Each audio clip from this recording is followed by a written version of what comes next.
नमस्कार साथियों। आज हम जिस टॉपिक पर चर्चा करने वाले हैं वो है राजस्थान के प्रमुख त्योहार। देखिए, वैसे तो हर दिन त्योहार होता है, पर यहाँ पर अपन जो चर्चा करेंगे वो प्रमुख त्योहारों पर चर्चा करने वाले हैं। देखिए, हमारे एग्जाम के पॉइंट ऑफ व्यू से जो त्योहार महत्वपूर्ण हैं, जिनसे अक्सर एग्जाम्स में प्रश्न पूछे जाते हैं, तो उन्हीं को हम यहाँ पर डिस्कस करने वाले हैं। देखिए, त्योहार पढ़ने से पहले हमें हिंदी महीनों के जो नाम है वो पता होना चाहिए। हिंदी महीनों के जो नाम है वो हमें पता होना चाहिए, ताकि उससे फिर जो त्योहार है उन्हें याद करने में हमें थोड़ी सहूलियत रहती है ना। तो स्टार्ट करने से पहले अपन क्या करेंगे, जो हिंदी महीनों के नाम हैं उनको देख लेंगे, और उसके बाद फिर वन बाय वन जो प्रमुख त्योहार है उन पर चर्चा करते हैं। चलिए देखिए, हिंदी महीनों की अगर अपन बात करें तो जो पहला महीना है वो है चैत्र, और उसके बाद वैशाख, फिर ज्येष्ठ, आषाढ़, श्रावण, भाद्रपद, आश्विन, कार्तिक, मार्गशीर्ष,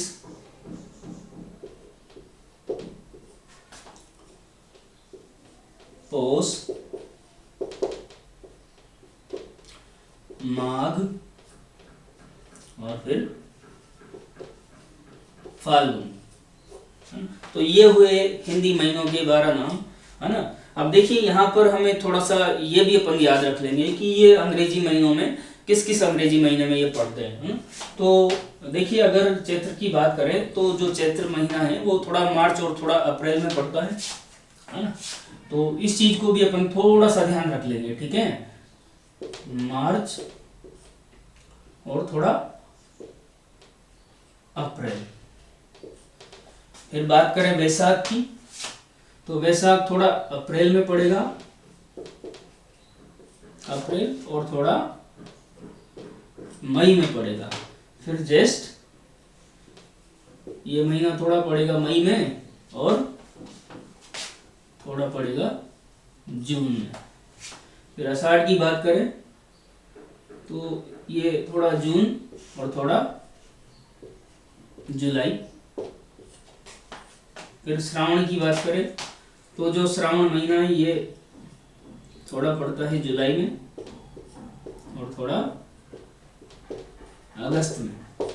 चलिए, भाद्रपद की बात करें तो भाद्रपद थोड़ा अगस्त और थोड़ा सितंबर।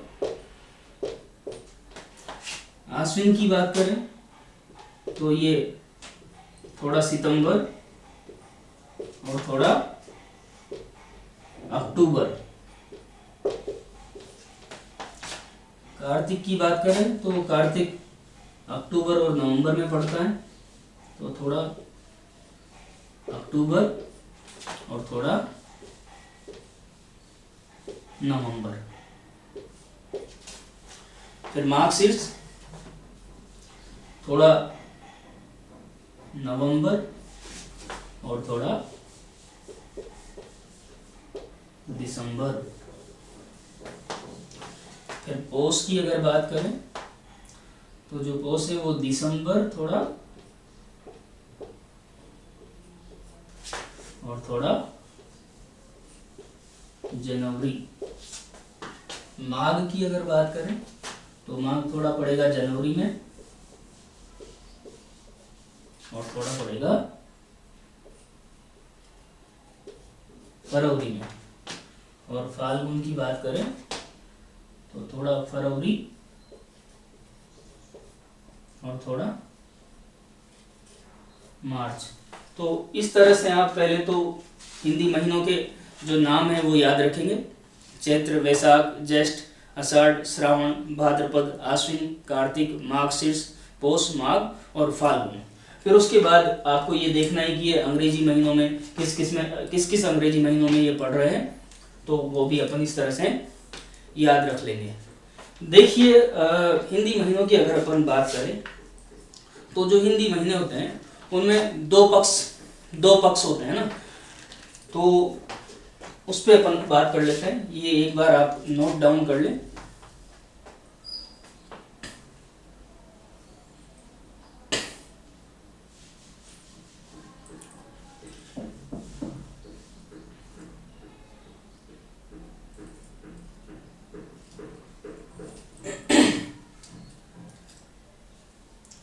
ओके, रफ कर दिया जाए।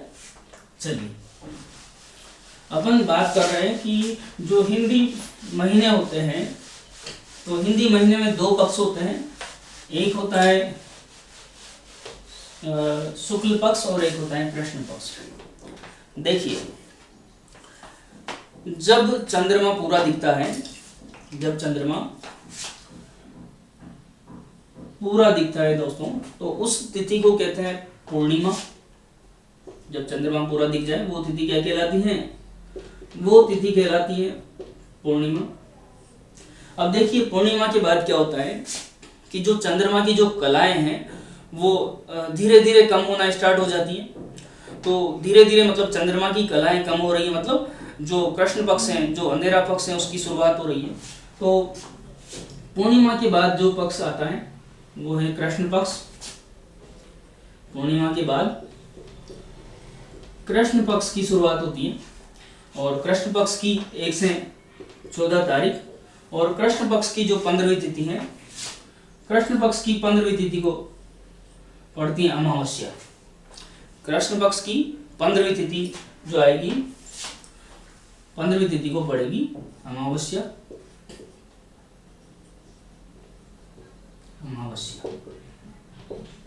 चलिए फिर अमावस्या के बाद क्या होता है कि जो चंद्रमा की कलाएं वो थोड़ी थोड़ी दिखना स्टार्ट होती हैं, है ना।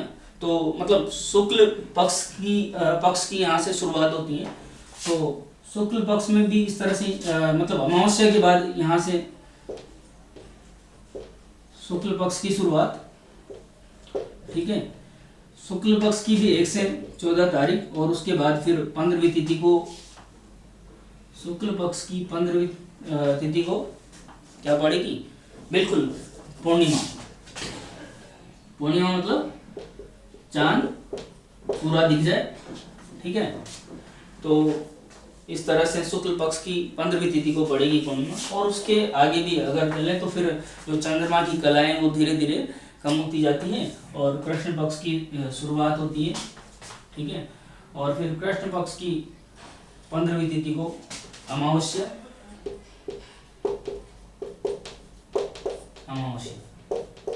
ठीक है। ये 1 से 14 तारीख होगी, ये कृष्ण पक्ष, ठीक है। देखिए चांद पूरा दिख गया, उसका मतलब है कि महीना पूरा, समझ रहे हैं। चांद पूरा दिख गया मतलब पूर्णिमा, और पूर्णिमा से कोई भी जो महीना है वो पूरा होता है, और किसी भी महीने की जो शुरुआत होती है वो कृष्ण पक्ष से मानी जाती है ना, ठीक है। तो ये बात अपन ने यहाँ पर करी। इस चीज को भी आपको बहुत मतलब ध्यान रखना होगा, क्योंकि त्योहारों की जो तिथि है उसको याद रखने के लिए, ठीक है। तो एक बार इसको आप बना ले इस तरह से, फिर अपन आगे बात करने वाले हैं। तो अगर इसमें से प्रश्न, ये जो अपन ने अभी बात करी, इसमें से जो प्रश्न पूछे जाए तो वो इस तरह से पूछे जा सकते हैं, ठीक है। कि कोई भी जो नया महीना शुरू होता है वो किस तिथि को शुरू होगा, है ना। तो अपन ने बात कर ली कि पूर्णिमा से जो महीना है वो पूरा होता है, और कृष्ण पक्ष से नए महीने की शुरुआत होती है, ठीक है। कृष्ण पक्ष की जो 15वीं तिथि होगी उसको पड़ेगी अमावस्या, और शुक्ल पक्ष की जो 15वीं तिथि होती है उसको कहते हैं पूर्णिमा। ये बात हुई। अब देखिए अपन यहाँ पर त्योहारों की बात करने वाले, जो प्रमुख त्योहार हैं उनको 1 बाय 1 पढ़ने वाले हैं। चलिए ओके।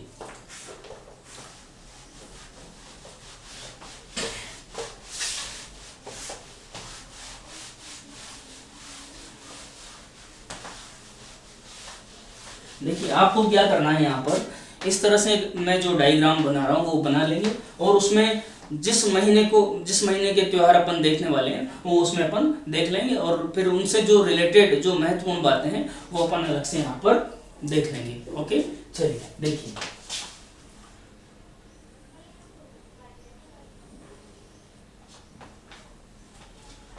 इस तरह से आप बनाएंगे मेरे साथ साथ, ठीक है। ये इसे मैं मान लूं जैसे अमावस्या, ठीक है।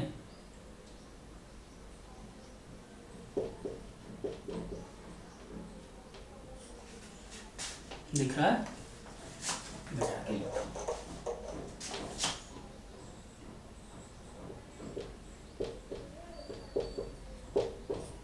तो ये हो जाएगी पूर्णिमा। अपन ने देखा कि पूर्णिमा के बाद से, मतलब पूर्णिमा के बाद से नई महीने की शुरुआत होती है। तो यहाँ नया महीना जो शुरू होता है वो कृष्ण पक्ष से होता है, तो इसे मैं मान लूँ कृष्ण पक्ष, ऊपर वाला जो हिस्सा है इसको मैं कहूँगा कृष्ण पक्ष। और अमावस्या के बाद से फिर चंद्रमा में शुक्लता आती है, मतलब चंद्रमा दिखना स्टार्ट होता है, तो ये हो जाएगा शुक्ल पक्ष।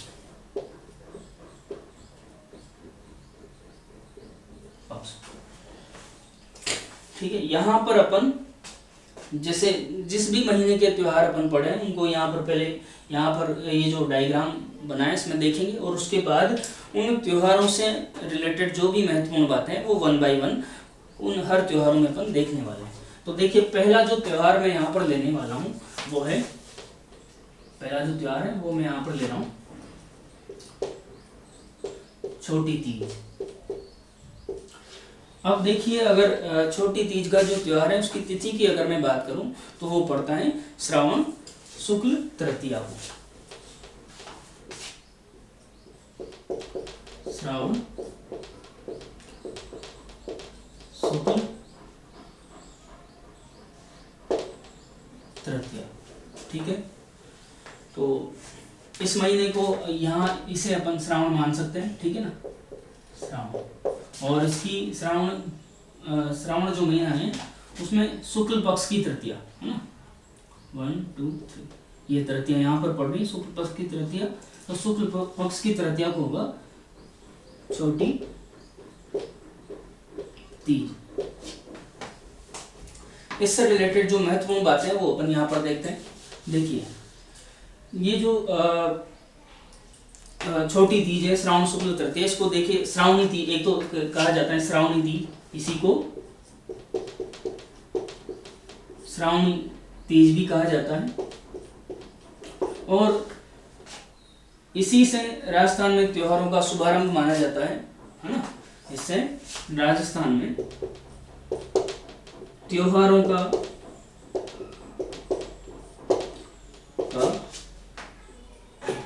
शुभारंभ माना जाता है ना।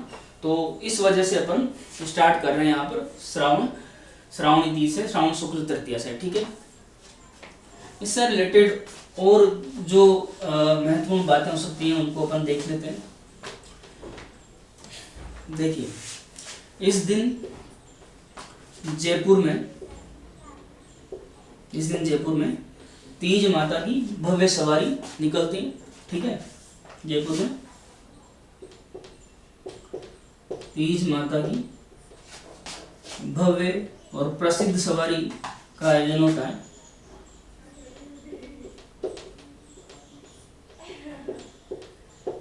सवारी का आयोजन, ठीक है। तो ये कुछ बातें अपन ने यहाँ पर करी।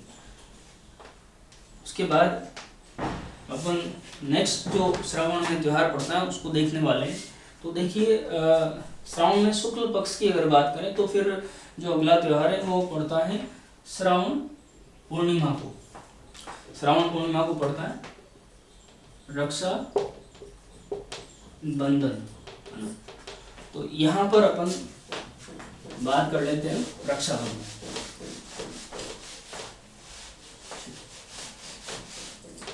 दूसरा त्योहार श्रावण में अपन पढ़ रहे हैं, रक्षा बंधन। ये श्रावण पूर्णिमा को आता है। बहन भाई की कलाई में राखी बांधती है, भाई बहन को उपहार स्वरूप कुछ भेंट वगैरह देते हैं, है ना। देखिए इसी को श्रावण पूर्णिमा जो है, इसी को नारियल पूर्णिमा भी कहा जाता है, नारियल पूर्णिमा भी कहा जाता है। समुद्र के किनारे पर नारियल के पेड़ों की पूजा वगैरह करी जाती है, तो वो चीज़ ठीक है। तो देखिए अब अपन ने श्रावण पूर्णिमा की बात करी, मतलब जो श्रावण का महीना है वो पूरा हो गया। अब अपन अगला जो महीना है, श्रावण के बाद जो महीना पड़ता है, उसके जो त्योहार हैं उनकी बात करने वाले हैं। तो आप बताएंगे श्रावण के बाद कौन सा महीना पड़ेगा? बिल्कुल सही बता रहे हैं ना, भाद्रपद। तो अब मैं यहाँ कर सकता हूँ इस महीने को भाद्रपद, ठीक है।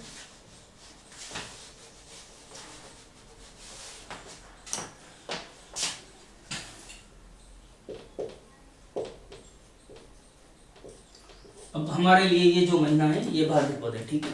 अब भाद्रपद में जो प्रमुख प्रमुख त्योहार हैं उनको एक बार हम यहाँ इस डायग्राम में देख लेते हैं, और उसके बाद फिर उनको वन बाय वन उनसे रिलेटेड जो भी महत्वपूर्ण बातें हैं उनको यहाँ पर अपन करते हैं। चलिए देखिए पूर्णिमा, देखिए महीना जो शुरू होगा वो कृष्ण पक्ष की एकम से होगा।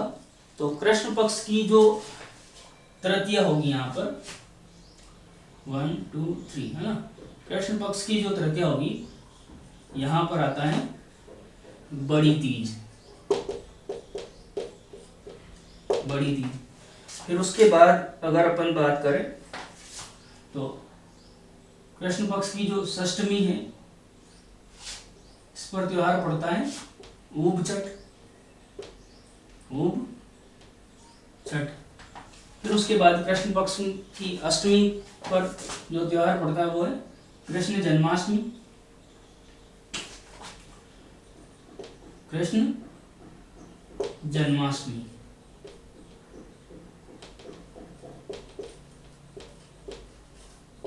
ठीक है। और उसके बाद फिर नवमी की बात करें तो यहाँ पर कृष्ण पक्ष की जो नवमी है भाद्रपद में, यहाँ पर होगा नवमी, गोगा नवमी, ठीक है। और उसके बाद जो अगला होगा वो होगा कृष्ण पक्ष की बारस और बच्च बारस, है ना, बच्च बारस।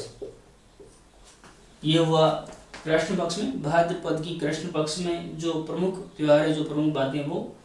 फिर उसके बाद अपन आ जाते हैं शुक्ल पक्ष पे। तो शुक्ल पक्ष की जो द्वितीया है ना, इसमें पड़ती है बाबा रामदेव जी की बीज, है ना, रामदेव जी की बीज द्वितीया पर, ठीक है। उसके बाद फिर चतुर्थी की बात करें तो चतुर्थी पर पड़ती है यहाँ पर गणेश चतुर्थी, ठीक है। उसके बाद आती है पंचमी। तो पंचमी पर यहाँ पर पड़ती है ऋषि पंचमी, ऋषि पंचमी। फिर इसमें अगर अपन आगे बात करें तो फिर अष्टमी पर यहाँ पर राधाष्टमी,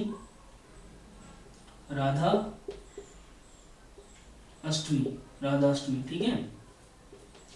और उसके बाद फिर भाद्रपद की शुक्ल पक्ष की दशमी, इसे रामदेव जी की दशमी और तेजा दशमी। इसमें 2-3 बातें वो अपन करेंगे, ठीक है ना। तो एक तो रामदेव जी की दशमी, तेजा दशमी, और इस दिन खेजड़ली में प्रसिद्ध वृक्ष विश्व का प्रसिद्ध वृक्ष मेले का आयोजन होता है, तो वो भी यहाँ पर अपन भाद्रपद शुक्ल दशमी पर में करने वाले हैं। उसके बाद फिर आती है 11 भाद्रपद शुक्ल एकादशी, है ना। तो यहाँ पर जल झूलनी एकादशी पर अपन बात करने वाले हैं। जल झूलनी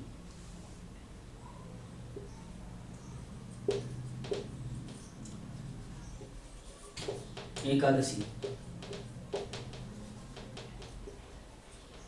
दिख रहा है? नहीं दिख रहा, इधर आगे, ठीक है। तो जल झूलनी एकादशी, फिर उसके बाद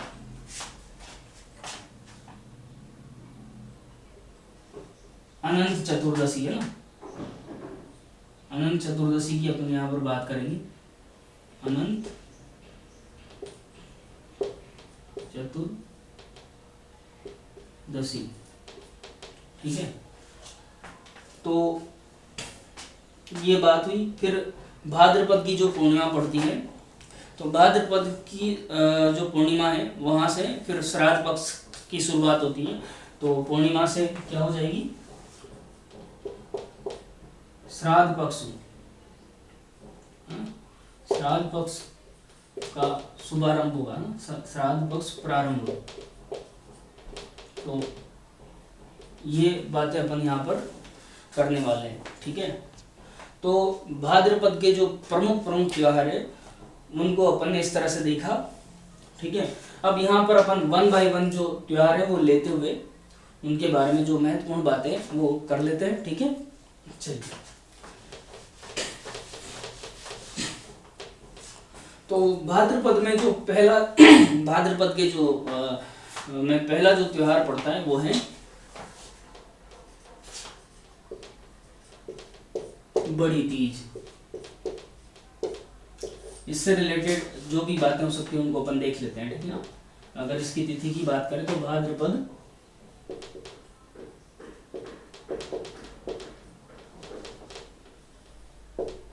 कृष्ण तृतीया।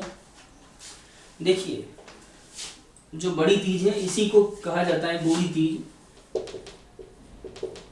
बूढ़ी तीज, इसी को कहते हैं सप्तूड़ी तीज, और इसी को कहा जाता है कजली तीज, है ना। कजली तीज, ठीक है। आपको पता होना चाहिए कजली तीज का जो प्रसिद्ध मेला है वो बूंदी में पड़ता है, हाँ। तो एक ही बात ये हुई। चलिए, कजली बूढ़ी तीज और जो सतुड़ी तीज है इसी को मारवाड़ का करवा चौथ कहा जाता है, अगर आपको पता हो तो ना। मारवाड़ का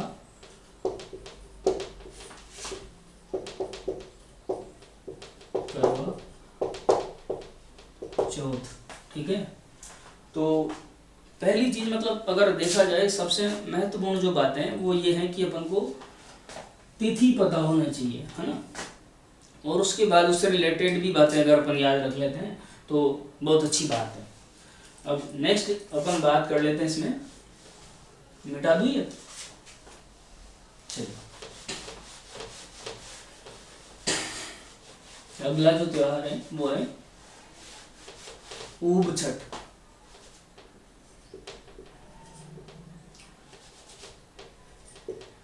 ऊब छठ, ये अपने डायग्राम में अभी देखा, भाद्रपद की कृष्ण षष्टमी को, ठीक है। क्या महत्वपूर्ण बातें हैं इससे रिलेटेड?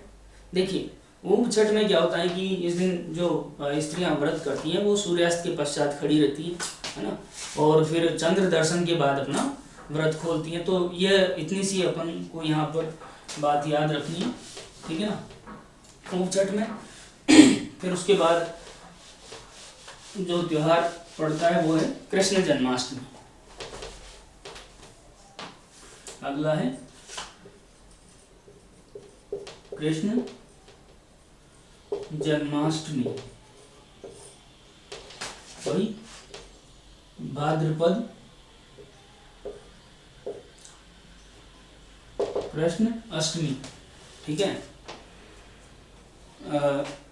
कृष्ण जन्माष्टमी, भाद्रपद कृष्ण अष्टमी, इस दिन कृष्ण जी का जन्मोत्सव मनाया जाता है। और इसके अलावा एक दो बातें जो इम्पोर्टेंट हैं उन पर अपन बात कर लेते हैं। देखिए, इस दिन मांगलिया जाति के इष्ट देव मेहा जी का भी जन्म दिवस आता है, और इसी दिन लोक संत जाम्बू जी का जन्म दिवस मनाया जाता है। तो ये दो बातें अपन यहाँ पर देख लेते हैं, ठीक है।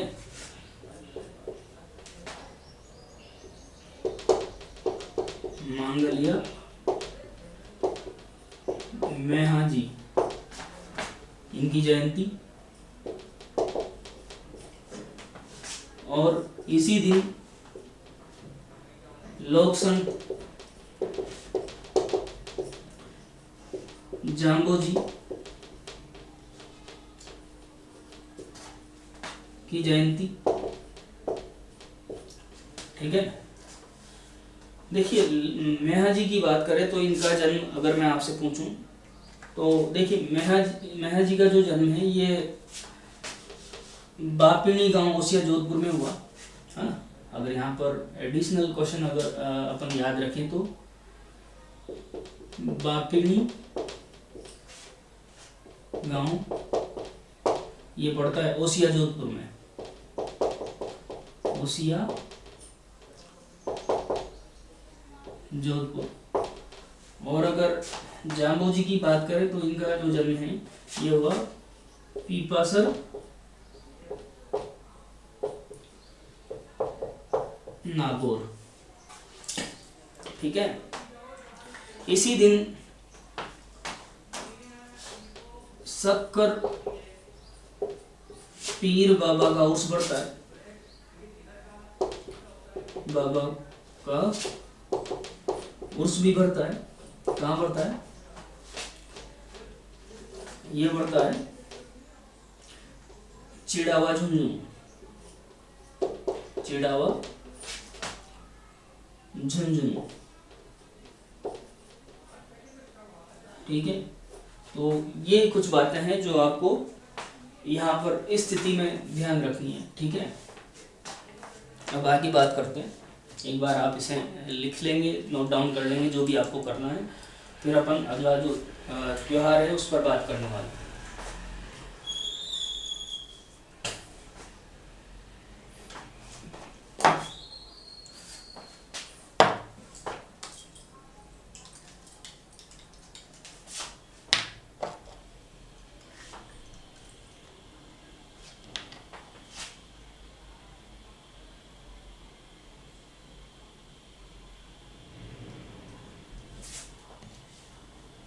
कर लिया? चलिए बढ़ते हैं आगे। इसके बाद फिर आता इसके बाद नवमी पे पड़ती है गोगा नवमी, ठीक है। तो बात करते हैं।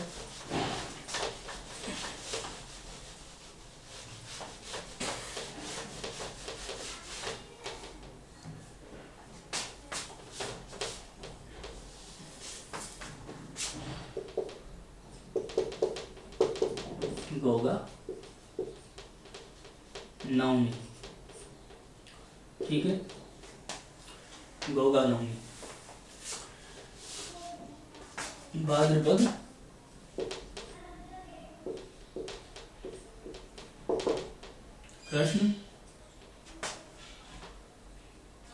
कृष्ण नवमी को, ठीक है।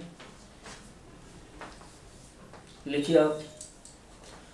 इसमें जो महत्वपूर्ण बातें हैं वो ये है कि इस दिन गोगा मेड़ी हनुमानगढ़ में मेले का आयोजन होता है। क्या होता है? गोगा मेड़ी हनुमानगढ़ में मेले का आयोजन होता है, ठीक है। ये जो गोगा मेड़ी है मित्रों, गोगा मेड़ी को ही कहा जाता है धुर मेड़ी या धड़ मेड़ी, क्यों कहा जाता है? देखिए, गोगा जी जब मुस्लिम आक्रांताओं से युद्ध कर रहे थे तो युद्ध करते हुए इनका जो शीश था वो गिरा था ददेरेवा चूरू में। ददेरेवा चूरू, ददेरेवा चूरू में इनका शीर्ष गिरा था, तो इसे कहते हैं शीर्ष मेढ़ी। ठीक है, शीर्ष मेढ़ी। और बिना शीर्ष के भी ये युद्ध लड़ते रहे धड़ से, और इनका जो धड़ गिरा था वो गिरा था गोगा मेढ़ी, है ना। तो इसे कहते हैं धड़ मेढ़ी और धुर मेढ़ी। ठीक है, चलिए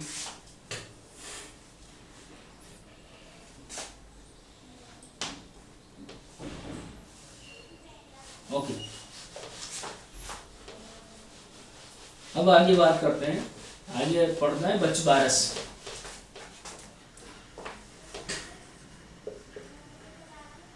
बच बारस, बच बारस पढ़ती है भाद्रपद कृष्ण बारस को। जो इम्पोर्टेंट बातें हैं उनको अपन देख लेते हैं। देखिए, बच जो है ना, ये वत्स का ही रूप है, वत्स, है ना।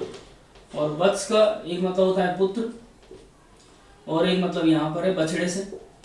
ठीक है, बछड़े से, बछड़ा। ठीक है, क्या बात है अपन को इसमें पढ़नी है। देखिए, बच बारस के दिन गाय की बछड़े सहित पूजा की जाती है। एक तो बछड़े सहित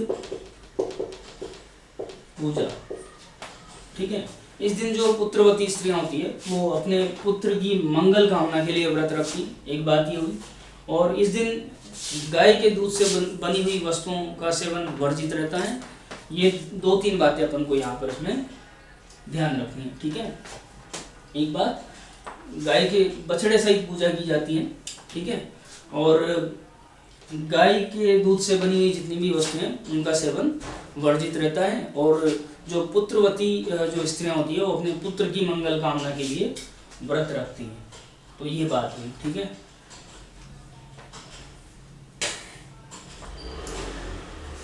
अब बढ़ते हैं नेक्स्ट त्योहार की तरफ। चलिए,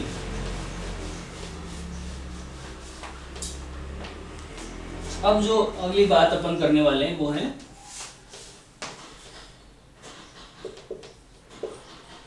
रामदेव जी की बीज। ये पढ़ती है भाद्रपद शुक्ल द्वितीया। ठीक है, महत्वपूर्ण बात जो है वो ये है कि आपको ये तिथि ध्यान रखनी है, पहली चीज तो, है ना। इस दिन रामदेव जी की जयंती मतलब उनका जन्मोत्सव के रूप में इसे मनाया जाता है। आपको पता होगा कि बाड़मेर के उंडू काश्मीर गांव में अजमल जी तंवर के घर, है ना, श्री कृष्ण के अवतार में रामदेव जी का जन्म हुआ, है ना। तो इसको इस तरह से मनाया जाता है। और इस दिन रामदेवरा में भव्य मेले का आयोजन होता है ना। तो वो चीज़ आपको याद रखनी, रामदेवरा रोनेचा जैसलमेर में भव्य मेले का आयोजन होता है, ये बात आपको ध्यान रखनी। और ये जो मेला है, ये प्रश्न अक्सर पूछा जाता है, ये जो मेला है ये सांप्रदायिक सद्भाव के लिए जाना जाता है। ठीक है, तो ये बात आपको यहाँ पर ध्यान रखनी, सांप्रदायिक सद्भाव के लिए। ठीक है, चलिए आगे अपन बात करते हैं। इसके बाद फिर आती है गणेश चतुर्थी। गणेश चतुर्थी भाद्रपद शुक्ल चतुर्थी। ठीक है, क्या महत्वपूर्ण बातें हैं देखिए। इस दिन एक तो रणथंबोर सवाई माधोपुर में त्रिनेत्र गणेश मंदिर में भव्य मेले का आयोजन होता है ना। रणथंबोर सवाई माधोपुर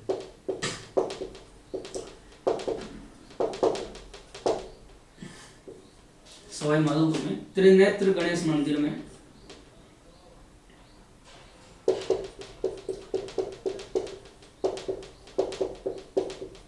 भव्य मेला, ठीक है, का आयोजन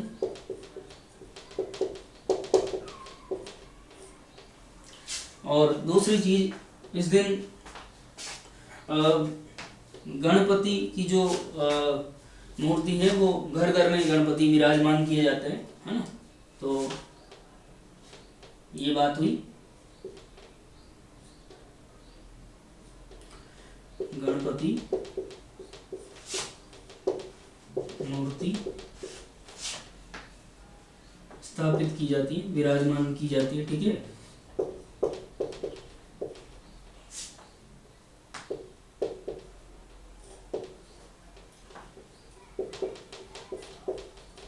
चलिए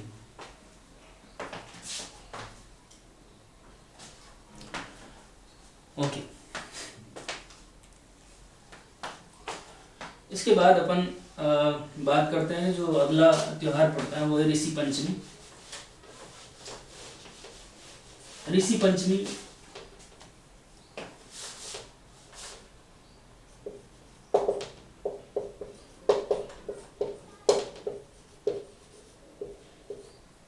ये भाद्रपद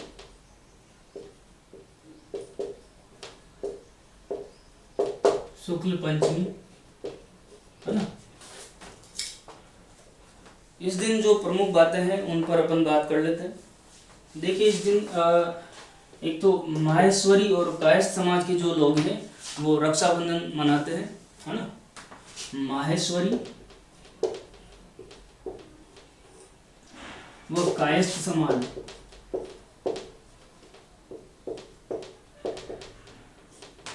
के लोग रक्षाबंधन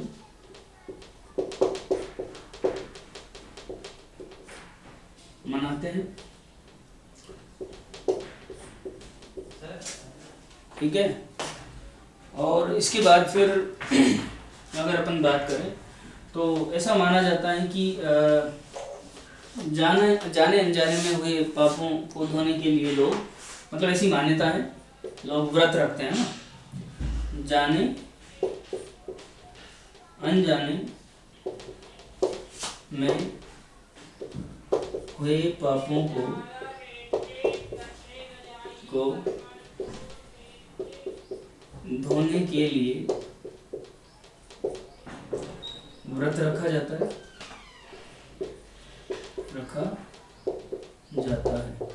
ठीक है। तो ये कुछ बातें अपन ने इससे रिलेटेड करी, ठीक है। आप करिए, नोट डाउन करिए।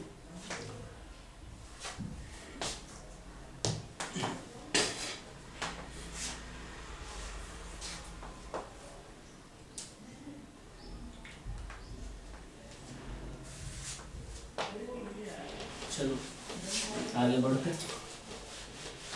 देखिए इसके बाद फिर देखिए आती है राधाष्टमी, है ना। राधाष्टमी भाद्रपद शुक्ल अष्टमी को राधा के जन्मोत्सव के रूप में से मनाया जाता है, ठीक है। राधा के जन्मोत्सव के रूप में, ठीक है ना। दूसरी चीज इस दिन राधा वल्लभ संप्रदाय, राधा वल्लभ संप्रदाय, इसी को कहा जाता है सनकादि संप्रदाय, और इसी को कहते हैं निम्बार्क संप्रदाय। तो इसकी जो प्रमुख पीठ है सलेमाबाद किशनगढ़ अजमेर में, सलेमाबाद किशनगढ़ अजमेर, यहाँ पर मेले का आयोजन होता है, ठीक है। तो 2-3 बातें यहाँ पर इसमें अपन ने देखी, देख लें आप इसको एक बार, ठीक है। पहले देखिए, इसे राधा के जन्मोत्सव के रूप में मनाया जाता है और राधा वल्लभ संप्रदाय से ही संकादी संप्रदाय, निम्बार्क संप्रदाय कहा जाता है। इसकी जो प्रमुख पीठ है सलेमाबाद, किशनगढ़, अजमेर में, वहाँ पर मेले का आयोजन होता है। चलिए, तो देखिए कुछ एक त्यौहार अपन ने यहाँ पर करे। अब इसमें इस महीने में अपन बात करेंगे, आगे जो त्यौहार पड़ता है वो है रामदेव जी की दशमी, फिर उसके बाद जलजूलनी एकादशी और अनंत चतुर्दशी, और उसके बाद फिर श्राद्ध पक्ष की अपन जो नेक्स्ट लेक्चर होगा उसमें अपन बात करने वाले हैं। ओके, तो अगर देखिए आपको लेक्चर पसंद आ रहा है तो वीडियो को देखिए ज़्यादा से ज़्यादा लाइक करें, है ना, और शेयर करें, और चैनल को अगर आप पहली बार चैनल पर आए हैं तो इसे सब्सक्राइब जरूर करें। Okay, thank you.